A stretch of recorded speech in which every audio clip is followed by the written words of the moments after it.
Welcome to Evergreen Speedway's Home Track Heroes on CW11. Hello and welcome into Home Track Heroes right here on CW11. My name is Kyler Hope, and with me this week is Danger Ben White because we got Driftcon. Driftcon, baby. Yep. Yeah, it was our Driftcon season opener featuring our very first big bounty tournament. Now, we had 64 of the best drivers of the area. They all signed up, and we had a big payout. Huge payout. We had $15,000 worth of cash and prizes with $3,000 guaranteed going to the winner. And I mean, it's the first one that we've had of this sort at Evergreen Speedway, and I think it went really well. Oh, yeah. I mean, just hearing about all the excitement leading up to these battles and whatnot, and I think most of the excitement was with the new course. We got all that fresh pavement on the access road and a new course that has never been seen in competition before at Evergreen Speedway Drift, and I think that got the drivers even more excited, let alone, like you said, $1,500 or $15,000 in prizes. $15,000 in prizes. $15,000 and of prizes. It was just a fun night, a huge bracket, tons of cars, and it's just, I mean, how can you not be excited with that much money on the line, a new course, and a sunny day for Evergreen Drift? I was stoked. Yeah, I mean, the racing gods blessed us big time on that one. And that new course, we saw videos leading up to it. They got to practice it actually the Friday before, and then on Saturday it was go time. And I'm looking at this course, I'm like, it might be okay, but I'm like, this course, they could get going really fast, and it has its technical aspects. And one of the things that they wanted to keep it as an infield course, because we invited cars of all shapes, sizes, horsepowers, levels of build. So we wanted to have it equal as much as possible. So the course was one of the equalizers. We kept it infield. We kept it a little bit slower so the high horsepower cars couldn't just run away. And we succeeded, dude. It was awesome. Yeah, exactly. Because in the past, we've seen the big 5/8 bank in use on Home Track Heroes for competition. We've seen the 3/8. But yeah, this time it's all infield course. And I mean, that first initiation, which we'll see here shortly, that first little entry onto the new asphalt was just cool to see. And we got some really cool angles of it. Like I feel like as a driver perspective, you probably missed not being in the seat for this one. Nah, I don't know. I like talking trash on the microphone, so I had my fun there. I got to watch all these guys burn up their dollar bills, and it was a good time. So yeah, like we said, track was brand new. It was the Driftcon season opener. We had beautiful weather, and we had $15K worth of cash and prizes available for all these drivers. So I mean, it was just destined to be a good time. It had to be a good time, exactly. No matter what. Exactly, yeah. And for those of you who have not seen Drift before here on Home Track Heroes, it is a judged motorsports competition. So we got 3 judges up in the booth, and they're sitting there critiquing every aspect of every battle. And we're going to take a look at some of the battles right here. This is Brennan Wallstrom. He went through the entire bracket to make it to qualify into the top 16. So there was the round of the 64 drivers. They all had the seated bracket, and they had to battle their way forward. The farther back you qualified, the more battles you had to do to try to advance yourself forward. And Brennan Wallstrom, the car leading right here, he went all the way back and all the way into the top 16 bracket. And we're going to take a look at a few of those runs. And why don't you tell me what the judges are looking for as they kind of go through this run right here? So we had 3 judges. We had Aaron Angsfeld, we had Chris Yule, and we had Lucas Dorado. Lucas Dorado said there was 8 judges at some points, but there was only 3 officially. But they have like a criteria of how they want the drivers to navigate the course. So you see there's painted lines on the course, there's painted boxes, and there's also like 1 or 2 cones because we couldn't put too many cones up. They kept hitting them. So we just negated all the cones, but you can see there's lines, there's boxes right there, outer clip, there as Brennan's driving through, another outer clip. So they have a predetermined line that they want the cars to go through the course with. After that, they want style. So that's how fast the cars are snapping on their transitions and stuff like that. The big entries, all that stuff, that's style. And then angle, how sideways they get through the course. Because drifting is all just a controlled oversteer. That's all it is. And we want to see them get as sideways as possible for as long as possible. And when these guys are in battle, as you'll see, they reverse the order just now. So Brennan was leading the way. He was setting the pace for the runs. And now Renero is going to be leading the way in his red 350Z. So we changed spots, and we want to see now Renero run as close to like a perfect lead run. So perfectly navigating the course, as much angle as possible, as much style as possible. And all we want for Brennan to do is stick to him like glue. Exactly, yeah. So when you're in the follow position, you want to stay as close to the guy in front of you and match everything he's doing step for step. When you're in the lead run, you want to put down a perfect quote-unquote qualifying run where you fill all the outer zones and you hit all the inner clips just right. And the biggest thing is really not falling out of drift and not going off course. Those seem to be the two biggest kind of faults that can instantly zero your run. Yeah, there's like 3 ways that you can incomplete a run. And one of them would be falling out of drift, so basically just driving straight through the course. That's considered an incomplete. If you go all the way off course and you're just negligent in the way that you're trying to navigate it, that's an incomplete as well.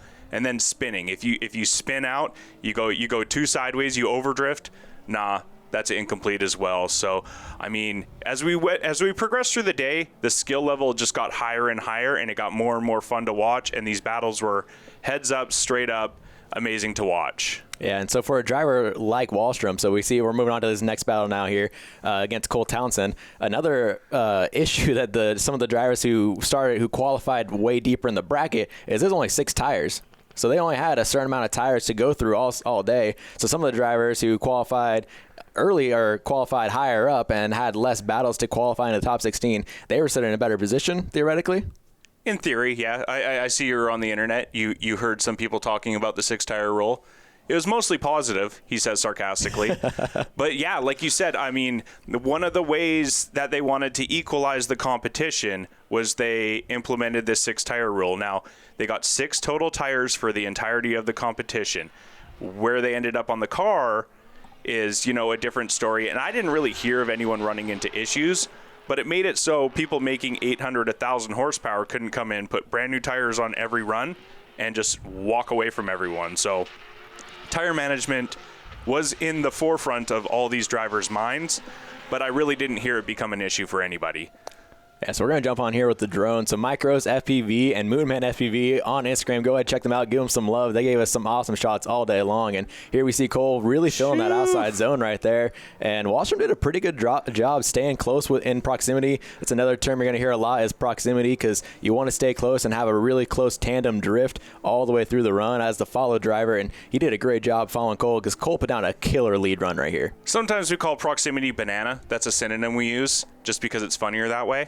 But yeah, like you said, Cole is a crazy good driver, and he is very stylistic. So the thing about Brennan, we're watching him because it's unique. He went basically all the way through the bracket and made it into the top 16 portion of the competition. Brennan is also a Formula Drift licensed driver from Evergreen Speedway. In 2019, he was runner-up in our Pro-Am series, and he's also Canadian, so this is the first time that he's been able to come down in 2.5 years.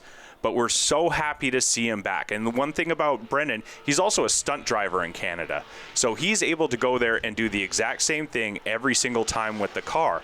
Now, I was harping on him a bit at the beginning of the day because I said he wasn't throwing a whole bunch of angle throughout the course. But you'll see as he goes through the battles, he gets more and more style, throws more and more angle out there, whereas Cole Townsend was right away trying to throw as much angle as possible, trying to be aggressive everywhere. You see right there, just aggression, almost rubbing tire on Brennan's door there. Yeah, there it is, low contact. Right there, I think Cole said, no, Brennan, you don't have enough angle. Gave him a little tap, added a little angle to the car, and he's like, yeah, this is where we want it. This is the sweet spot. Yeah, just trying to help him out, And how hard is that? I mean, you get to one of the higher speed portions of the course right there. How hard is it when you're looking to the left and drifting hard and focusing, and then all of a sudden you get the nice little door bang, and it upsets the car a little bit, because it can't be easy to hang on to a car when someone else is banging in your door like that. For more veteran drivers, it becomes just second nature. So you feel the car step out a little bit more into the oversteer. You just steer it, counter steer just a little bit more, and it's all fine. And especially with the way that these cars are built and the way these people are building these cars these days, they have so much steering angle. It's basically like forklifts with 800 horsepower. Yeah, and here we're looking at the battle with Zach Farrar and Brennan Wahlstrom now, as this was the number 1 seed Zach Farrar going against the guy who came all the way from the back of the bracket. And this is for a spot in the top 16 bracket. It's for the number 1 spot in the top 16 bracket. And Zach Farrar put down a huge smoke line right there coming around the North Pole. And it was overall a great lead run from Zach Farrar right there. And Wahlstrom stuck to him like glue, did exactly everything he needed to do right there. Yeah, these are 2 actually Formula Drift licensed drivers. Zach Farrar earned his last year, and he's actually going to be using it. He's going to be moving into Pro Spec this year, taking the next step up to try and become like a full-on Formula Drift professional driver. He's got, I think the first event is going to be in Florida for him in a month or so. So look forward to seeing him compete on a national scale, because he's an amazing driver. Like, he just throws caution to the wind all the time. And you can see, I mean, just style for miles. You see that smoke cloud. I mean, he was not concerned about conserving 6 tires. He was just doing it for the fans and always putting on a show. Love watching Zach run. Yeah, and here we're going to go take a look at the second part of their run right here. Like you said earlier, every driver gets a lead and a chase, and this is going to be Brennan Wallstrom's lead run here as they're at the start line. And it's both runs are judged, and it's an overall score based off of both of them to figure out who won each battle. So the judges take both runs into consideration. You got to have a good follow, you got to have a good lead, and you got to stay in drift and stay perfect pretty much the entire time to try to advance. And right there, Zach Farrar throwing a ton of speed and a little bit of contact there with Wahlstrom as they go on and continue through around the North Pole and back through the X. And this is just such a cool course. I love the uniqueness of it. Not seeing anything like it before for the drift guys. And I mean, it was the talk of the town all week. Tons of people were hyping it up, and it gave us some great action. Yeah, it was really unique to see how different drivers attack the course. Like I said, I mean, it might be considered a lower speed course because it is infield, but there's so many technical aspects. As they're coming through here, the course really straightens out. So a lot of these cars were just tapped out on power. So the way that they approached coming around the North Pole was different with everybody, but a lot of these guys, as we went through the day, everyone started finding like the absolute line that they wanted, finding success. And once they got comfortable with their own line, then they can get comfortable with other people's lines. All right, Brennan. Too. That's the number 1 qualifier. You just knocked off the number 1 qualifier. You've won a few battles now. What are you thinking? I think I'm getting lucky. They've all been hard. The last 2 have just been door to door. I mean, both the guys have touched me. You know, it's not easy out here today, that's for sure. So what do you think about a lot of guys have described the course as kind of more technical.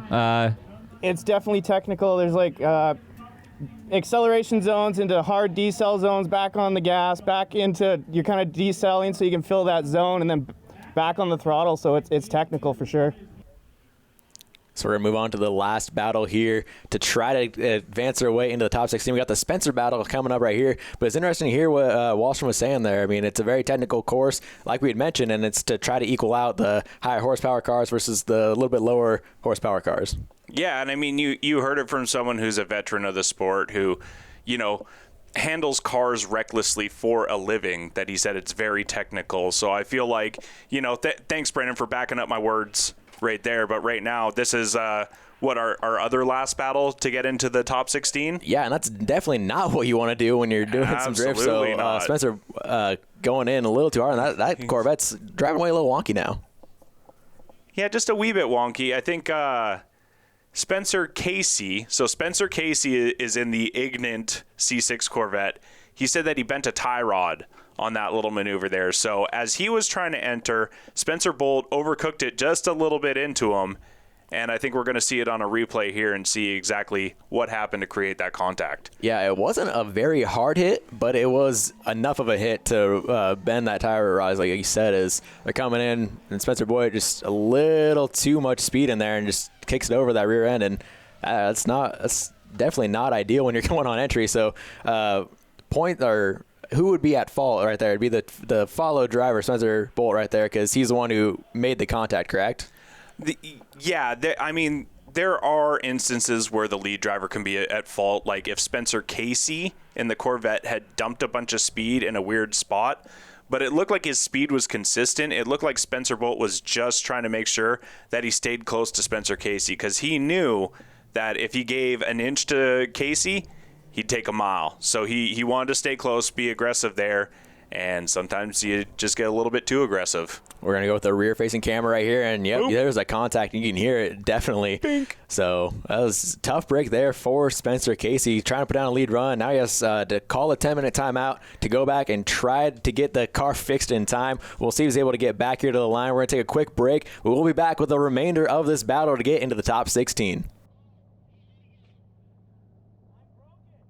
All right, welcome back to Home Track Heroes and our coverage of our Driftcon season opener featuring the Big Bounty Tournament. So we saw the first half of this battle between Spencer Bolt and Spencer Casey. We saw a little bit of contact. Yeah, and if I was Casey, I mean, I might be driving possibly a little bit mad now. Or, I mean, your emotions got to be hot. You had to go into the pits. You had to call your 10 minutes. And now you're coming back out here with, you don't really know how well the car was rebuilt because you only had 10 minutes to work on it as they go in. That's a huge gap early for Spencer Bolt out front. Yeah, like you said, Spencer Casey, they had to fix the car. He said that he had a bent tie rod. I think it was a rear tie rod. I'm going to say it's a rear one, but he doesn't know how the car is going to react. It's not like he can go take a practice run, feel the car out. He just has to go out there, hope that they did everything right. Now, Spencer Bolt is on a big disadvantage going into the second half of this battle. However, we know Spencer Casey very well. We've seen him do great things in the grassroots competition, and we know how close he can put his car to the lead car. And what the judges saw is that Spencer Casey was just too far back, and so that creates a situation with an inactive chase. So as much as Spencer Bolt was put at fault for the contact and giving an incomplete on the first run, on this second run, Spencer Casey was unfortunately giving it an incomplete as well. So the judges, they had a decision to make. I mean, it can go Spencer Bolt, Spencer Casey, or it can go one more time. And that's what we see here. Yeah, and Spencer Casey does not seem very high about it. So he must have thought that he held his drift enough to follow and make a complete run. But obviously the judges saw it differently, just that huge gap between him and Bolt on Bolt's lead run. Yeah, I mean, if it was like 3 or 4 car lengths back, then it's like, okay, like you kind of tried. But that was like 6 to 8 car lengths back, and we know Spencer Casey like way better than that. So judges decided it was just too close to call, and they wanted to see it all go again. So we're going to have a one more time battle right here, and this is to get into the top 16 bracket. The last spot in the top 16 bracket is going to come down to these two drivers, Spencer Casey, Spencer Bolt. Casey out front in that Corvette, and a little bit of a hiccup there from Bolt. It looked like he scrubbed a lot of speed on that outer zone, that second outer zone, but he's able to gather back up nicely to the back of that Corvette as they go around the North Pole once again. Casey putting down a really great run. Not a huge smoke line, but that doesn't necessarily really matter as long as you stay in drift, which he is, and that's a really solid lead run from Casey on a semi-hurt car. Like, he still doesn't know the complete extent of the damage that he suffered, and it's only a second run now with the damaged car. As we're going to go to the drone point of view, and I love looking at this perspective because you really get to see exactly how much of each zone they're feeling and really get a feel for the entire course. Yeah, it feels like a video game with these guys like Moonman and Mike Rose getting at it. Like, it's awesome to watch. It's awesome to have. And, yeah, you can see Spencer Casey, he's doing a great job out front. It's a nice, smooth lead run. And, I mean, that's all you can really ask for him. He's going out there. He's filling the zones. He's filling all the criteria very well. And Spencer Bolt is near him. So that's what we like to see. And then... oh, we got a little bit more time till run to it. Looks like this is just another replay. Yeah, it's the replay of the first run. Yeah, this is also a really cool perspective. So we saw the contact before. Now we really get to see exactly how close in perspective that drone is, for one. But also Spencer Bolt right there as he really comes up to fill his zone. That outer zone to the inner clip right there. And this is a really, really unique view. I love this with the open top. We talked about that earlier. It's a really cool perspective. And, drifting is just a lot of fun. You get to throw all these different replays and camera angles in there. It makes it even cooler. Well, yeah, you said the open top on Spencer Casey's car. It's especially fun with him because you can see his like cartoon hands and how animated he is in the car when decisions are made and other stuff happens and he gets hit. It's hilarious. Love watching it. So here they are on the start line for their second run. Now we're going to swap them. Spencer Casey, he's going to chase Spencer Bolt. Yes. Spencer Bolt. We call him Bolt and Casey. The Spencers are throwing me off. So here we go. Bolt on the lead as they get set here, the judges. So, overall, it's a pretty tight first run. Maybe leaning a little bit towards Casey. Nice initiation by Spencer Bolt out front. Doing great job getting spicy out there on track. Getting hot with his driving. He's burning up out there. Getting hot as Spencer put foreshadowing on a great chase run. That Corvette is right at his quarter panel. A ton of aggression right here as they're going back around the North Pole. Yeah, both these guys side by side. Oh, you see a little bit of fire. Oh, flames, fire, fire. That's a lot of fire. I mean, he completed the run at least, but wow, that was Did you see how quick he had the door open? That was wild. That was some action hero stuff. But he gets right out of the car, which is what we tell them to do if the car is on fire, Ricky Bobby. And he gets in there, gets his onboard fire extinguisher, and it's a dud. Oof.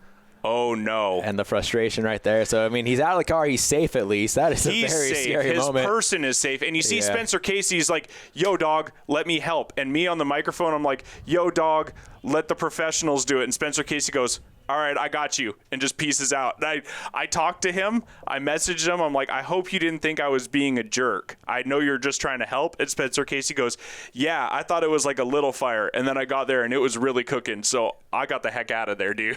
Yeah, that is a big fire for sure. Look at it. It's just tearing through the entire car, and thankfully Spencer was able to get out okay quickly. Like you said, he came. The door was open for him. He was even parked. That was some stuntman driving. He's been watching Wallstrom or taking some notes from him, I'm sure, because he came flying out of the car. We're going to go to the full replay of that run, and overall, I mean, it was a really tight run. So Spencer Casey's going to end up getting the win and advance into the top 16. Which is because of how they did on track. Now, they thought Spencer Casey did a better job on track.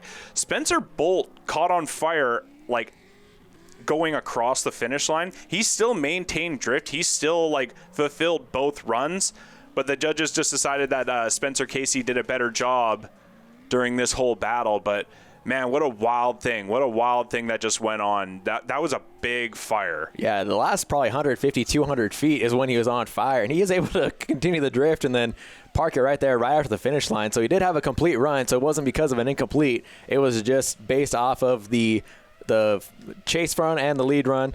They gave the win to Spencer Casey, and we're going to see that Corvette move on. And right here, you're going to hear it and see it. Ooh. Huge flames right there pop out. And do you know what actually happened?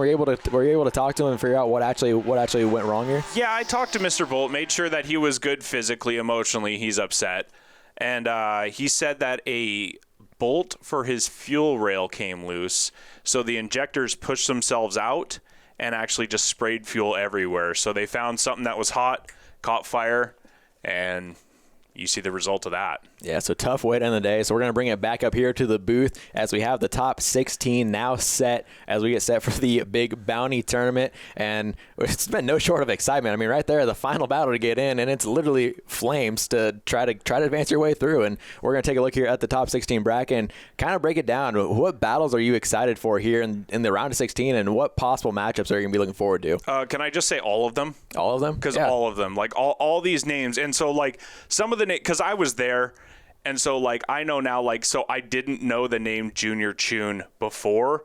I know it now. Huge fan of that guy. And everyone else, I know all these names. I've seen all these guys drive. You know, the Brennan Wahlstrom, Chase Schmidt. Chase Schmidt actually beat Brennan Wahlstrom out in that Pro-Am season where he earned his license. Both those guys licensed drivers. Jeremy Hunecka, great guy. He picked up a fixed roof coupe Corvette, which they're extremely rare, 2 years only, and he decided to bring his out drifting. Awesome to see. Mitch Mcgarvey, another guy that comes from the Great White North. Doug English, another guy who fought his way all the way through the brackets to find his way in the top 16 and absolutely slayed it out there. I mean, are we going to go through all these names? Because I'm excited about every single one of these dudes. Keep going. You know all these guys very well. Keep on going. Tell us more about them. Yeah, dude. Matt Hamilton just battling hard the whole time. Frank Mirabelli, I mean, I give him a hard time. He brought the Jungle Gym to drifting, but, I mean, his driving is on point. Chad Wilson put together a hell of a battle. Junior Chun, like I said, guy's great. Gabe, he goes out there and he goes hard every time with this car. We got Patrick Heald, another one of our licensed drivers from Evergreen Drift. Just crazy to see him keep coming out here. Tyler Mayer, another licensed driver, runner-up last year in our Pro-Am series. Crazy to watch drive. The guy's like a sewing machine. He spends a lot of time on his sim and, perfects his driving there. Robin Foster, a turbo UZ-powered E30. Jarrett Robertson, bringing Need for Speed Underground 2 to the track.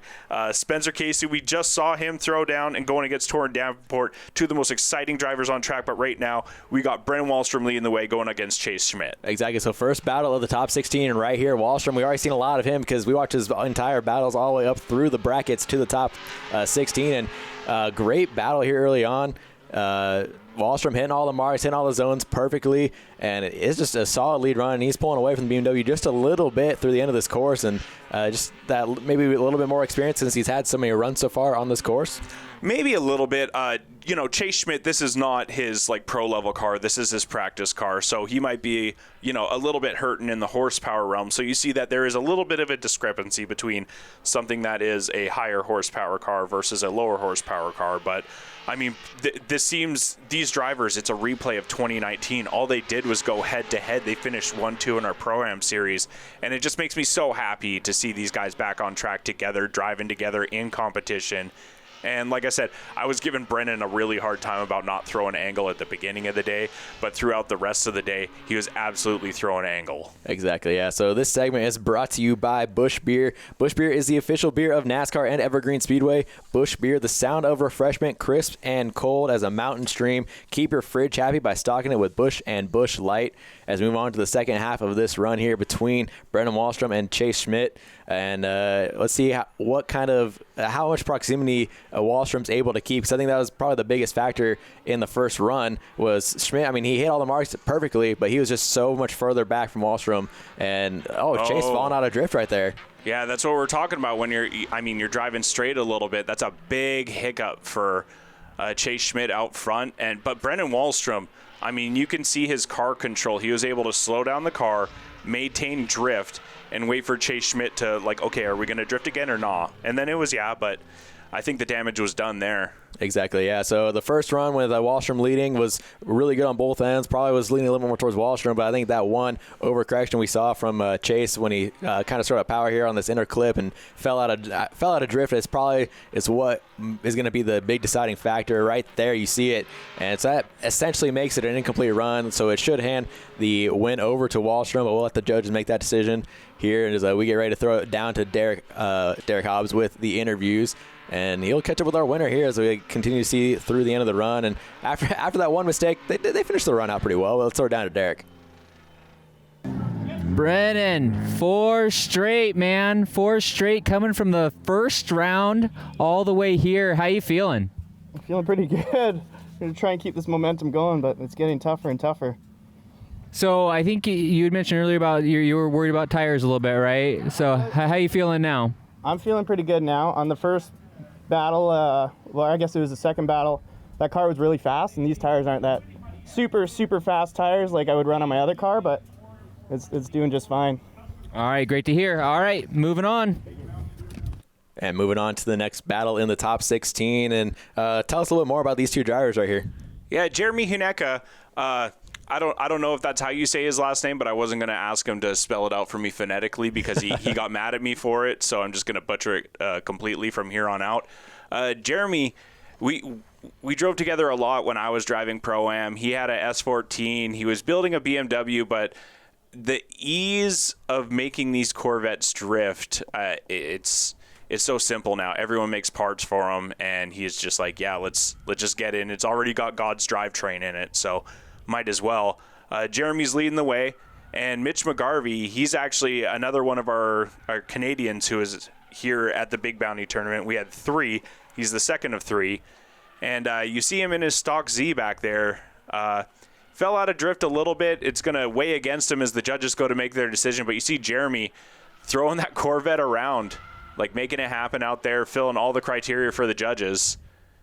And you see there's a little bit of disparity in between what is a higher horsepower car in the Corvette and then a lower horsepower car in a stock 350Z. Yeah, you really see right here Mitchell try to close that gap, and he completely misses that outside zone and cuts a ton of angle and cuts a ton of speed. And you see him, he never really got comfortable is what it seemed like. He's constantly fighting the car and never really settled in, goes 4 tires off, straightens out right there as well. It just seemed like he never really could get comfortable or set up in that run. Yeah, so it's one of those things where with these cars and with as technical as the course is, if your car does not make a ton of horsepower and you can't dig your way out of awkward situations, you have to take basically one line throughout the whole course. You have to use a lot of the car's inertia and be able to do that to navigate the course in drift. Now, if you get a little excited, a little distracted, trying to play catch up, then that can throw off your line, throw off your car's angle and stuff like that, and then it's just bad news bears. So he's not out of it yet. Mitchell right here. He's on the lead run now in that Nissan, and he's just got to put down a solid run, and you never know what kind of mistake could come from the guy behind you. Exactly. So it's really never, you're really never out of it until the very end, until the judges give their final decision. So, I mean, if he was rated a 0 off that first run, and he could make the Corvette fall out of drift right here and possibly get double zeros and go one more time, it's right there. Well, something happened. Did he just lose power? Dang, commentators curse Commentators or what, curse. what's Yeah, going exactly. on here, Yeah, dude? he had a great run, and then Did you know something I didn't? I did not. Holy cow, dude. So it looked like he maybe just lost power right there, and so we'll take a look and see. I mean, it looked like Mitchell would be the one at fault. I'm guessing since he lost so much speed, scrubbed the speed right there, and then eventually fell out of drift. Yeah. So this is one of those situations where the lead driver's supposed to set the pace, right? And now we talked about Spencer Bolt and Casey, where sometimes if the lead driver dumps a bunch of speed, then they can be put at fault for a situation like that. And this is 100% the best example that you can see. So I talked to Mitch. He came up into the booth and distracted me from my job. And he told me that his car, all of it, he was trying to be wide open throttle, but his car is like, I'm pretty sure you just want to idle. And so the throttle body closed, knocked him out of drift. A little bit of contact there, but unfortunately it's Mitch's fault there. So Jeremy Hunecka, I believe he's got the advantage. I mean, can we just spoil it? Can we just say that he gets the win? Gets the dub? All right, moving on. Sounded like he had a little power issue there he had to deal with, but it works out for you, right? Yeah, it works out for me. He said his car shut off in the middle of the acceleration zone, and I mean, I was wooded, so there was nowhere to go besides into him, I guess. All right, who do you want to thank to get you in the top 8 now? I want to thank all my buddies, Brad, Ryan, Kyle, everybody showing up, supporting me, and all the buddies back at home texting me. All right, sounds good. Here's your chip. Appreciate it, man. And we'll see you in the next round. So we see Derek handing them chips after each run. So each run is worth a certain amount of money. We talked about all the prize monies that's put up. Talk about, I mean, I think you have the numbers here for how much each battle is worth. So it's really unique format because you're constantly trying to win more money, and then you still can get that 3,000 grand prize at the very end. That's right. I got all these numbers because I came prepared. We got it was the big bounty tournament. So one of the things is we wanted a big dollar payout tournament. And so every battle these guys win, they're getting these custom chips that were super freaking cool, and they have like a dollar amount tied to them. So to win from the top 16 to go to the top 8, they were getting $75 each. Now there is also additional bounties available if you knocked out a higher seeded driver. So if you knocked out a higher seeded driver in here, there was anything between $25 and $200 available as additional bounties. So, I mean, we're trying to get these guys paid. I mean, they want money. Like, yo, we're trying to give it to you. Exactly. Yeah, we're making them earn it, too. And, I mean, it's a really cool format. I mean, it's something really unique to motorsports because it's not like you can do that in racing or like normal circle track racing that we have here on Home Track Heroes. As we take a look at a replay of the run right here between Douglas English and Matt Hamilton, as walk me through this run a little bit. I mean, two very different style cars, and they're throwing down their runs. Yeah, you see Doug English out front, and he's got LS power under the hood of that S13. And, I mean, he's just wailing on it. You can hear him just trying to let that baby sing. And Matt Hamilton, I believe it's a stockish BMW. So here we go again, talking about the horsepower disparities. And you could see it on display there. Now, the thing about Doug English's line is you could see that he was very far off one of the nose clips. You see Matt Hamilton forgetting that he was in reverse, it looked like. Throwing it back in first. It's like no harm, no foul. No one saw what was going on, right? So we won't talk about it. Yeah, no one saw it. Matt Hamilton just leading the way now, and Doug English just sticking to him. Just an orange shadow right there. And you see as they come through that inner clip, they want to be really close to that tractor tire, which under that tractor tire is a drainage ditch. So we put the tractor tire there because we thought it would be like less harmful to the cars somehow in some crazy world. But these guys are doing a great job. Matt Hamilton, like we said, they have a certain way that they need to go through the course, and you saw Matt Hamilton put it on display, fill a lot of the judges' criteria here, and we're going to watch a replay of what went down. Yeah, and just with the lower horsepower, you just got to be as perfect as possible and really hope that the guy behind you makes a mistake, because if you're perfect in front, then that's all that really matters, and you've done everything to your best abilities you can with what you're capable of. I mean, you only can do so much with a stock BMW. Right? And I mean, you saw him go first outer clip, second outer clip was great. He foregone the third one so he could hit the nose clip. And you see the rest of it, I mean, he only missed one clipping zone out front. You know, you made this would have been your fourth. You know, I mean, you came pretty far. What do you think happened in this round? It was the entry. It was just the entry. I got too shallow and I just couldn't make it up. And by the time I was sitting in a good spot and actually chasing him in the proper spot, it was halfway through a lap. And he put down a flawless chase run, so I knew that was it. I was like, my only chance if he messed up the chase run, I doubt he was going to do that. So, but it was fun. All right. Well, hey, you put on a show for the entire day, so thank you. Thank you, man. All right, Doug. Man, every single round you've won. You keep going. Like, are you guys just going to take it all the way? Trying to take it all the way. That's the plan. Car keeps working, and it's a blast. A lot of good driving. Who do you want to thank to get you here? Mainly all my friends that continue to support me, family. You know, everyone just helps make sure this car gets together and that I get to keep doing this. So. All right, great job. Here's your chip here, and we'll see you in the next round. All right. And welcome back to Home Track Heroes here on CW11 as we continue on to the top 16 battle. We just got done watching Douglas English and Matt Hamilton battle. Douglas English getting the win and moving on. And now we're moving on to another great battle right here. Frank Mirabelli and Chad Wilson. Tell me a little bit about these two guys. Yeah, Frank Mirabelli, he brought a vehicle to the Big Bounty tournament. And I joked around that his favorite childhood memory was playing on the playground, and so that's what he wanted to model his vehicle after. So you'll see they call it like a death cart, drift cart, and it's basically just tubes welded to a chassis. And Frank is a very good driver, so you can't really knock what he's doing on track. And so I'm conflicted on this because drifting is a style-based sport, and vehicles are style-based, and jungle gyms aren't so much, but god damn does he drift good. Yeah, and he's got the lights there on front. This is a really unique view of it. I mean, it's got 4 seats in there. It's got 4 full seats in there, so if we want to go take a ride along, you probably could. Yeah, full party rig right there. And Chad Wilson, you see him back there. It's stock 350Z. I mean, there's trends in drifting, and one of them is that a forever trend is going to be how good Zs are just right out of the box at what this is, the grassroots level. Yeah, exactly. And I mean, if you're looking to get into drifting as well, I mean, you don't necessarily have to come out here and do competitions. We got open drift practices. We got open drift competitions. We got grassroots competitions that anyone, if you're interested in, come on out, sign up, come hang out, come learn. Tons of people here in the drift community, especially at Evergreen Speedway. It's all hands on deck, and it's very welcoming. So if you're looking to get into the scene, just go check out the Facebook, figure out when the next open drift is, and come on out and hang out. I mean, bring a helmet and go, like, holler at these guys. They're all nice. Go holler and be like, hey, man, can I get a ride? Like, it's my first time out here.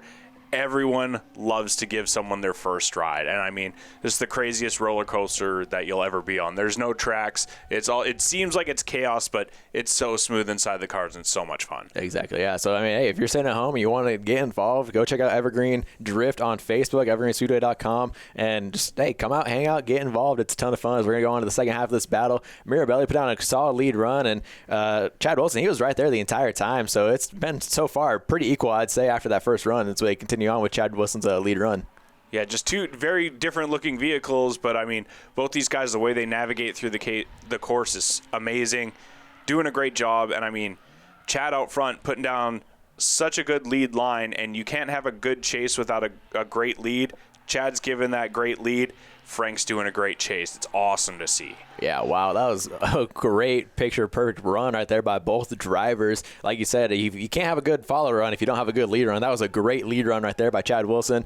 Mirabelli not quite filling out of zones, not as much angle right here in the first part. He really picks it up during the second half of the run, though, but lacking a little bit of angle right there, so that's a little bit small knock on Mirabelli's part.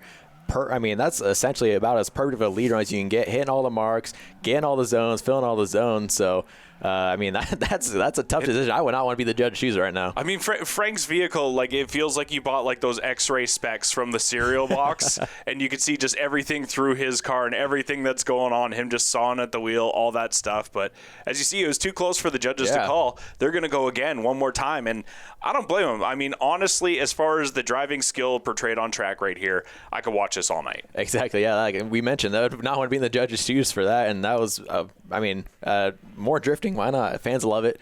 And especially when it comes to these one more time battles, you get a little bit more comfortable. I mean, you just ran with the guy. So, I mean, you've competed in drift before. How much easier is that second run compared to the first run when you have a one more time? Oh, it gets so much easier. And it's nice because, usually it means you've made some sort of small mistake. So you get this instant chance at like a mulligan or like a do-over. So that's super cool for these guys. They went right back to the line, got it right done right away. And I mean, you get to correct that muscle memory in your brain. But here's the thing about these runs is I don't think that either of these guys really made any big mistakes. So it's one of those things where you don't want to overcompensate because in your mind you're like, well, I must have made a mistake if I didn't win. But that's not usually the case. Like at least here it's not the case. So both these guys honestly should just go out there, do the exact same laps that they were doing before, and kind of hope the other guy trips, basically. You kind of hope the other guy makes a mistake because when these guys are hitting all the clips like they are, putting down the lead runs like they are, you can't really do much more. Exactly, yeah. And on that run right there, Mirabelli put down a pretty solid lead run, and Wilson he had a good follow, just not quite as much proximity as we saw the first time out. So I think that might be where Mirabelli could really close the gap and make up a lot of points. Would be just to have a really close proximity follow run because his lead run was really good. It was a good follow as that's a little too much angle right there. He might have went off track, Wilson, in the lead run right there. Yeah, you saw Wilson on outer zone 2. He dropped a couple tires there. So as that's not so much an incomplete, it's going to count against him when the judges go to make their decision. Yeah, so essentially almost going off course right there as we go through the rest of the run. That was probably the only little mistake that we saw Wilson make the entire run. So if it comes down to having a winner one way or the other, that might be the one spot where Wilson will go back after the competition is over and say, yep, that's where I lost my points at. But other than that, great. It fills that first outer zone perfectly and then just carries too much speed in outer zone 2 right there. Yeah, and so you see the chase driver right now, it's Frank Mirabelli. The chase driver will a lot of times cut the course like a little bit just to gain that proximity, and that's a strategic decision that they will make throughout the run, is deciding how much to cut the course just so they can gain that proximity. It's a little give and take thing, and Frank took it all. Exactly, yeah. So we're going to bring it back up to the booth right here for a second. Mirabelli is your winner. Some technical difficulties with the microphone right there, but so we'll hear from him hopefully later on. But I mean, overall, first half of the top 16 bracket, it's been great competition all around. Well, yeah, it sounds like our microphone was ailing. It sounded like it was a little bit sick out there. Mm-hmm. Well, if you're sick and when your need for speed gets the best of you and you end up needing stitches or having bones set, Evergreen Health Monroe is your full-service community hospital ready to take care of you when you need them the most.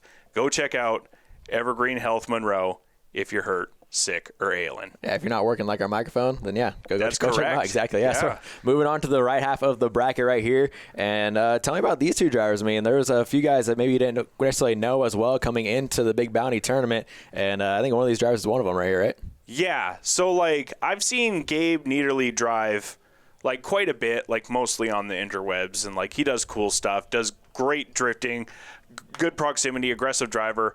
And I haven't seen or heard much of Junior Chun, but after today, huge fan. Big Junior Chun guy right here. So who is who right here? Who's so leading? Junior Chun is leading the way. He is in the black 240SX, leading the way with those pink wheels. And by God, I don't know exactly what his power plant is. I think it's a SR under the hood. But the amount of style that he was able to leave out on track, big angle, aggressive flicks, I mean, big Junior Chun fan now, but Gabe was right there with him. You see, he's got his own style. He's got the roof rack on top of the Z. He's got the big heart bash bar. I mean, that's kind of what drifting is all about, having your own personal style on display through your car, through your driving, and then letting everyone else just check it out on track. Yeah, I mean, that's what I mean, if you watch Home Track Heroes on a regular basis, I talk about that with our street stock division normally on circle track nights, is how different and diverse the cars are, and it really shows your personality and your love for cars and kind of your passion, and you can really make it however you want, and you really see it here with the drift guys, and it's awesome to see. I mean, we saw Mirabelli, he had lights and flags all over his cage car, his jungle car, whatever you want to call it, and right here with the heart-shaped bash bar, I haven't seen that before either, so it's really cool seeing just all the personality coming out in these cars. Yeah, it's fun to watch. We're going to see him reverse the order here. Now we're going to see Gabe lead the way and Junior Chun Dude chase. And I think this is going to be one of the reasons that I love Junior right here. Like, I mean, the style in the chase position that he has. And like we said, you need good lead runs to put on good chase runs. And Gabe's no slouch. I promise you that. Yeah, he's putting on in all those zones. And I think the Nissan's probably a little bit underpowered right here in comparison. Which Nissan? They're both Nissans. The 350. Ah, the 350, the 350, yes. My bad. And so the 350 leading out front, a little bit underpowered, so it really allows Junior to get right to that door, and he's stuck with him the entire way. And like you said, solid lead run, great follow run right there. Well, the thing about it, I mean, the power to weight and everything, I think they're very equally matched cars. So when you get that and you get two drivers that can throw these cars around the way that they are, I mean, they know right away that they're going to be comfortable with each other. They're going to be able to get on each other's doors, and no silly business is going to happen.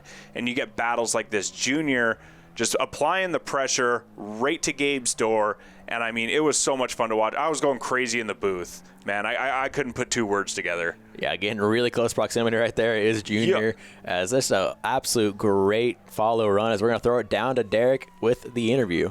Junior, having a day, man. That follow run was, oh man, you were so close on him that whole time. Hell yeah. That was so much fun, dude. I've only driven with him a couple times, but that was like we've driven forever. So awesome. Okay, that was a great run. Anybody else you want to give a shout out to for helping you get here? We're fine right now. We're good. All right. Hey, good luck with next round. Here. Oh, there you go. There's your chip. Thank you. All right, man. So when we have a huge car entry field like we did this past, like for the Big Bounty tournament, you're going to sometimes go up with someone you might not have ever drifted against before or really spent a ton of time on track with. That's not the case with these next two drivers. We got Tyler Mayer and Patrick Heald, who are some of the more experienced drivers, you could say, in the field of the entire tournament. Absolutely. Both these guys are Formula Drift license holders. Patrick Heald, I think, earned his in like 2018. So he's a little more veteran of the sport and of that level of driving. And then Tyler Mayer actually earned his last year where he came runner-up in our Pro-Am competition for the season. So, yeah, both these guys, I mean, they're both S13 hatches. Patrick Heald has a KA turbo, so four-cylinder turbo. Tyler Mayer has a JZ turbo, so straight six under the hood. And Tyler Mayer, he went through some trials and tribulations earlier in the day that we didn't see. His first battle, he was very lucky to get through it because as he was crossing the finish line on the second run, he broke his diff. Oof. So completely broke his differential, but he has a great team behind him. Juan Martin helped him out. I know he was probably getting his hands dirty, but they got that diff swapped out. They got him back into competition and able to put on runs like you see before you here. So for some non-car people that are tuning in here to CW11, what exactly is all going to go into that kind of garage style or that quick pit style to get that car fixed, to fix something like that?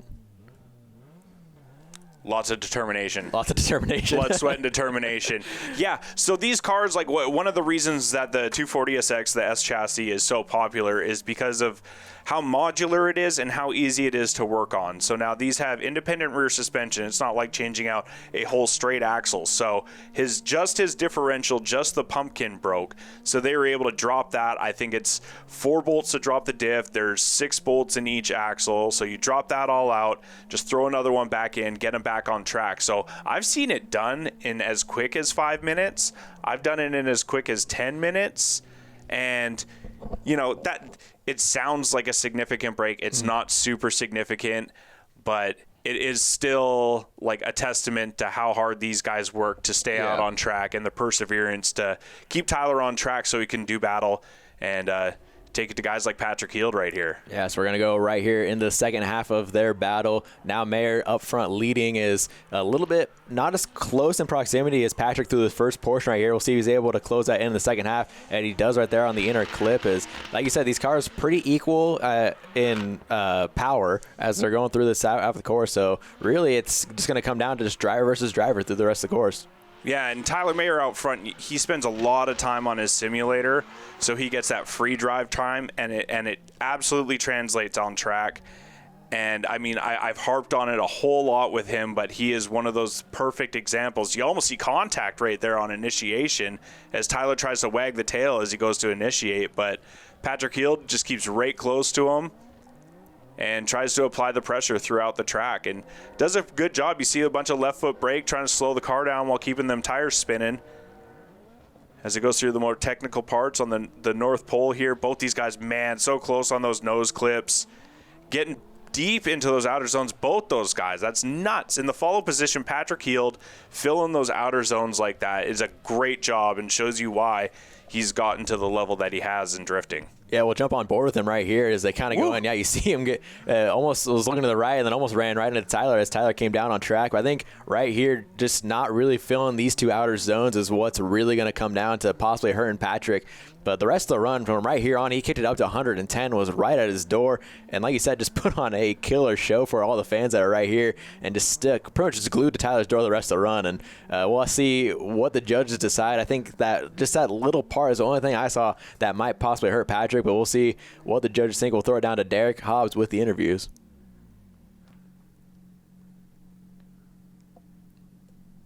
As possibly some deliberation between the judges. And they're going to go one more time. So it was too close to call. Exactly. No interviews yet, man. No winner yet. No one gets that chip. We're holding on to it.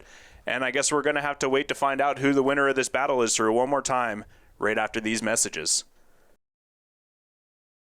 Welcome back to Home Track Heroes at Evergreen Speedway, featuring our big bounty tournament at our Driftcon season opener. So we left a commercial break on a cliffhanger. We have a one more time battle. Yeah, that's right. So it was too close to call between Tyler Mayer and Patrick Heald. So going to etch a sketch that thing, get a brand new battle, and see if we can find out a winner. Yeah, we talked about it. I mean, these are two Formula Drift license holders, and they are some of the, bigger names that we've seen at Evergreen Drift for a while now. So it's really no surprise that these two are that close in competition to where they have to go one more time here. And this is still the round of 16. So this is still just trying to get into the top 8. So it's really a lot on the line right here for these two drivers. That's right. So like we said, one more time, brand new battle. So we're going to see if we can get a definitive winner here. Patrick Heald back out in front. He's the higher seated driver, so he gets to lead the way first. Wow. Tyler Mayer tucking in. Now right here, Tyler Mayer, that's the one I was waiting for. He had been bumper sweeping there all day, and that's the one that took his car, made it look a little back in blue. You can see his headlights doing the I didn't hear no bell kind of look. So that's, there's nothing wrong with what he did there. I mean, a little bit of contact there, didn't upset either of the runs, both stayed in drift, adds a little bit of extra excitement, extra style for the fans. That was about as close as you can get without having some significant contact. Absolutely, yeah. Like you said, it didn't upset either driver's vehicles, so it's okay. It's good, man. A little Robertson's racing, right? That's what the circle track guys say? Exactly, yep. That's what Tom Cruise says, at least. So, right there, that's about you said, like we've been saying all day, good follow run. You have to have a good follow run or a good lead run for a good follow run, and that was a great follow run by Tyler Mayer. He hit all the boxes, and that proximity was, about as close as you can get for the entire run as well. As we're going to hop on board with Patrick Heald once again. Yeah, Patrick Heald was all over it when we put out the call to action for people to give us GoPro footage, and I'm not mad. This is sick. This is a sick onboard view of what's going on. You see he's got the clean air in front of him, so he's got to concentrate on hitting all the course markers, and so they're all painted on the ground, whereas usually that's the only cone we have. Usually we'll have cones, we'll have barrels set up so they know, they don't have to look at the ground on where they're going. So this adds another dimension of difficulty, of technicality to the track, and it's just, nothing like we've ever had before. Well, we've also seen them when we were on the 5/8s. They have that big wall that they lean up against the entire time. So that's really a good visual for them to follow when they're dragging their bumper across the 5/8s with all those banners along the 5/8s track. So it is a lot of different aspects for these drivers, especially when we talk about it's a new course. They've never seen this course before. They don't have the barrels, so it's just a lot of different X factors for them. As we see that front bumper hanging off a little, barely. There's probably a couple bolts on there hanging it on now. Maybe a few zip ties. A few zip ties. Drifters ain't use no bolts. No, zip ties will break loose and keep that bumper intact. So that's what he's going after. Just zip ties holding that thing on right now. But Tyler laying it down out front. Both these guys, man, just tit for tat. Both of them punch for punch out here. I am so glad I'm not Chris, Aaron, or Lucas at this point. All I got to do is kind of commentate. And at that, I'm just talking out of my butt half the time. So we're gonna go on to the drone right here. Is like you said, you don't want to be the judges because this is a really, really difficult decision right here between these two drivers. Once again, a lot more angle from Tyler, I think, in his run right here. Wow. I mean, game. Throwing it down all over. So I think that'd be the only points I'd lean more towards Tyler's lead run versus Patrick is just the amount of angle that we saw Tyler throw down right here. Yeah, and you can see that is one of the criteria that the judges want is to see how sideways you get through the course, right? Angle. Fill those angle criterias. And, I mean, when you do it that much and you throw that much angle, it's so dramatic and it makes such an impact on the judges' minds and how they want to, lead as far as if they want Patrick to win or Tyler to win here. Now, one of the difficulties, we talked about the drivers' difficulties, but we had 64 drivers here, okay? And so we end up running against a curfew if we don't get all these battles done. So one of the things the judges had to compete with is they didn't actually have replay for these battles. So they had to remember what happened. They had to go live in their brain and remember everything that went down. So they're writing down notes the whole time, doing their due diligence, and I agree 100% with every single decision they made. All right, so I know it didn't end the way you wanted it to, but you guys put down four great runs. You want to thank anybody for getting you here? Yeah, I'd like to thank my team, my dad, my family, everybody that came out here, Driftcon, for putting the event on, and I had a great time. Better luck next time for me, I guess. All right, sounds good.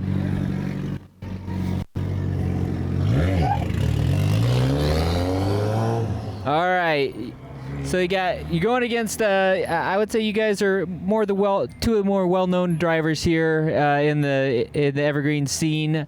How was it going? Going one more time, and just your overall thoughts on those. Me and Patrick always drive together. We always drive during comps, and it was just great. On one of those transitions, I exploded his fiberglass rear bumper. I kind of feel bad. Haven't seen my car yet, but. I just blew a diff in my last battle, and we got it replaced. I shouldn't be here right now. I'm just very grateful for everyone that helped. So who do you want to thank to get the car back on the track? Oh boy, Drive Autosports, all my crew members that just got under the car. Everybody had a wrench in their hand. Everybody was loosening a bolt. Just all the stickers. It's really hard to think right now, but yeah. All right, well, you're moving on. I'll give you that. Awesome, thank you. And we'll see you in the next round.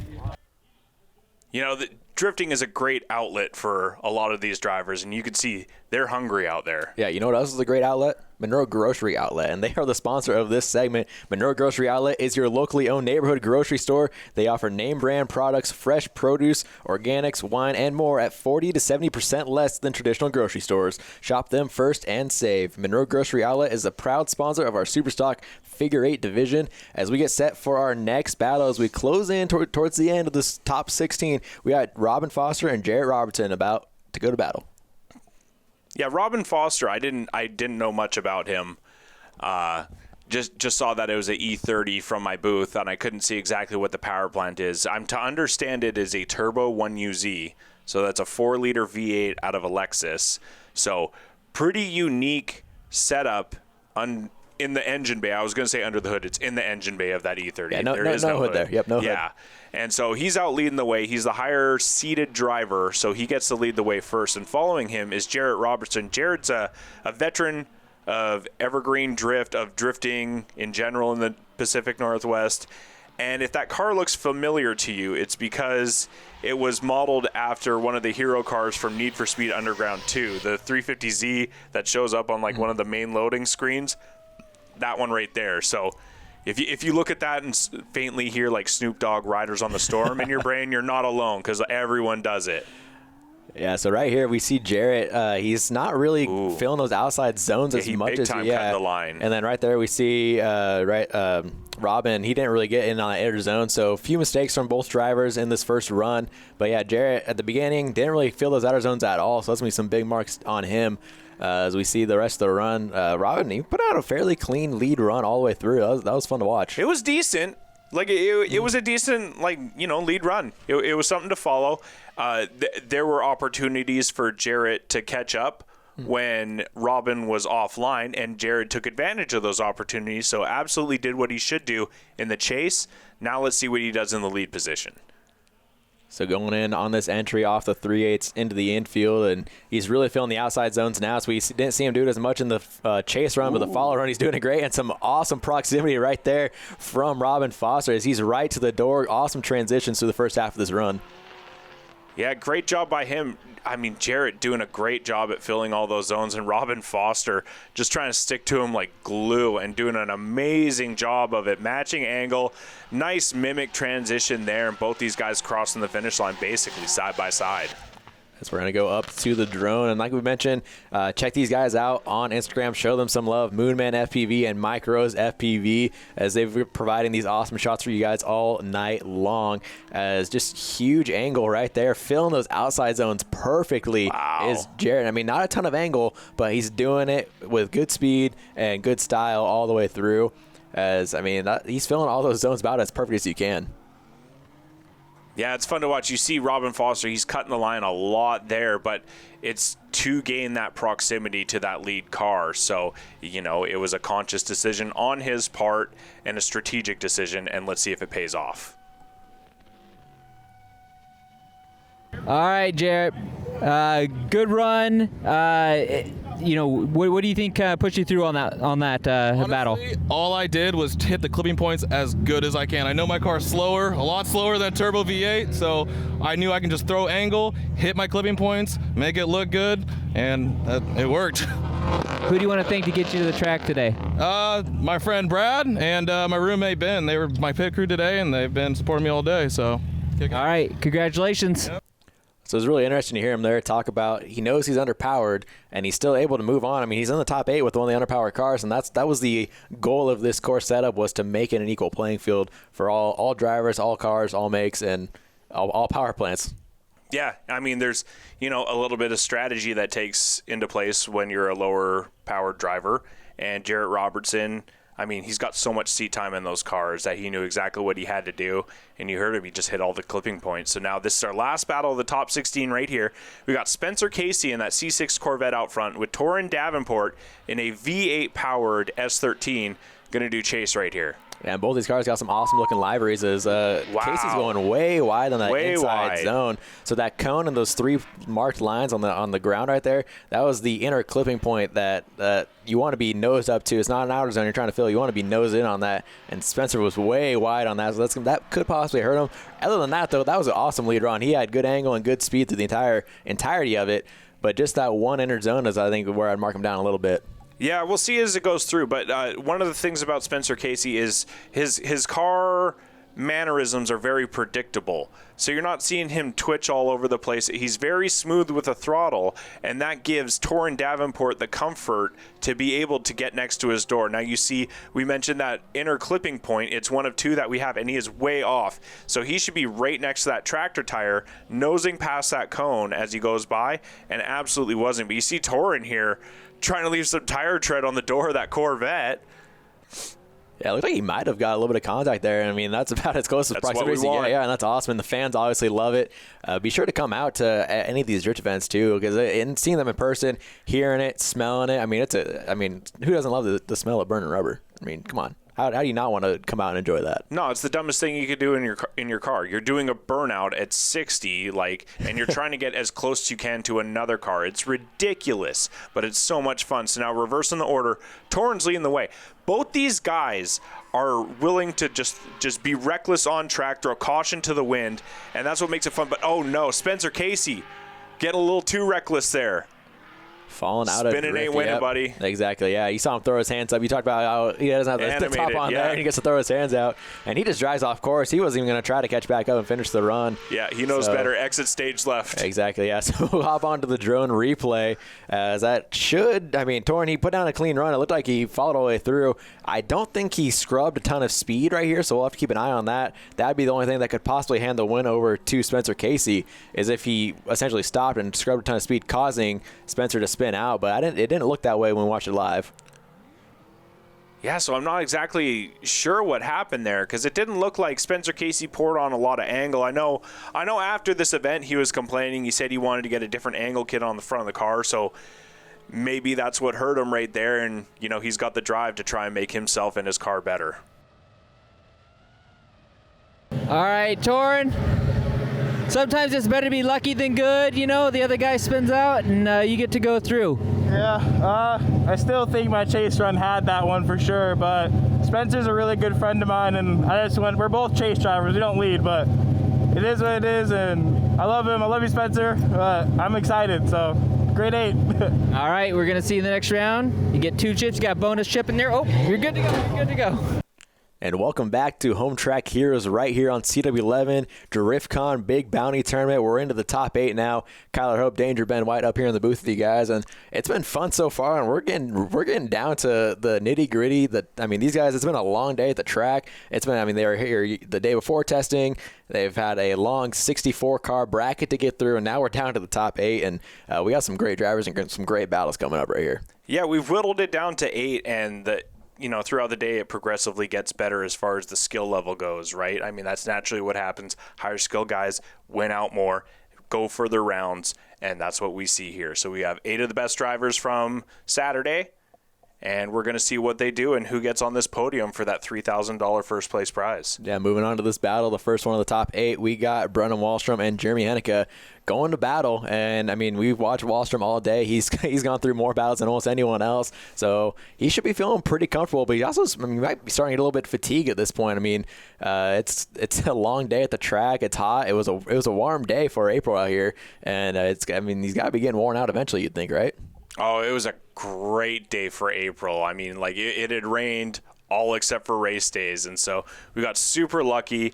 Brennan lives for this, dude. Brennan lives for drifting, coming out here, shredding tires with his buddies and stuff, and he's so happy to be able to cross the border, come down to our neck of the woods, and try and steal some money from us. Yeah, and he's been doing it so far, and he's put on a killer lead run so far, filling both the outer zones great. He was a little bit off on the inner clip, but still got down there enough, and he's just driving away from Henika. They got you pretty equal in power, and he still is driving away. Under the hood of Brennan's car is essentially the same motor. I think it was one of Brennan's family members told me it was a van motor, but they're all in the same kind of engine family. So V8 power under the hood of Brennan.